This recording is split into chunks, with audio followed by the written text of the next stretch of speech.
Здравствуйте, дорогие друзья! Добро пожаловать на канал Moda Fashion. В сегодняшнем видео мы покажем, как несколько трендовых фасонов платьев. Давайте вместе разберемся в фасонах платьев. Не забудьте подписаться и поставить лайк на нашем канале для продолжения видео о стиле одежды.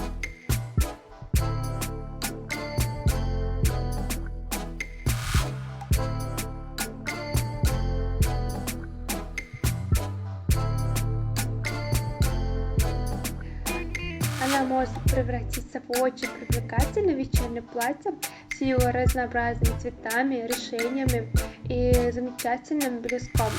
Поскольку органза прозрачна, ее можно использовать с разными типами тканей и наносить на нее различные принты.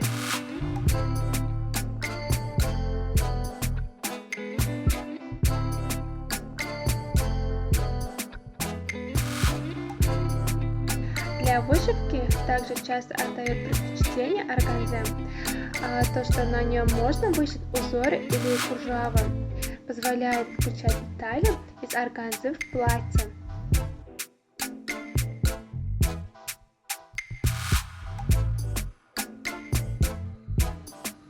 Ткань из органзы также внутри себя делится на разные виды.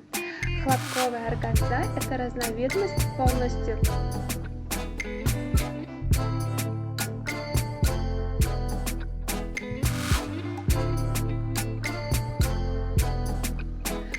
Хлопок бумажной ткани, в то время как синтетическая органза в основном состоит из полиэстера.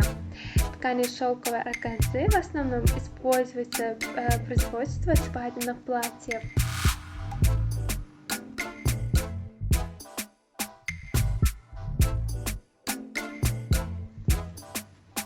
Уважаемые зрители, не забудьте подписаться на канал, поставить лайк и выключить звонок, чтобы не пропустить такие новые эпизоды видео. Напишите в комментариях, какой стиль одежды вы хотите видеть в следующем видео. Мы будем продолжать публиковать для вас новые видео каждый день. Всем огромное спасибо за просмотр. До новых встреч, друзья!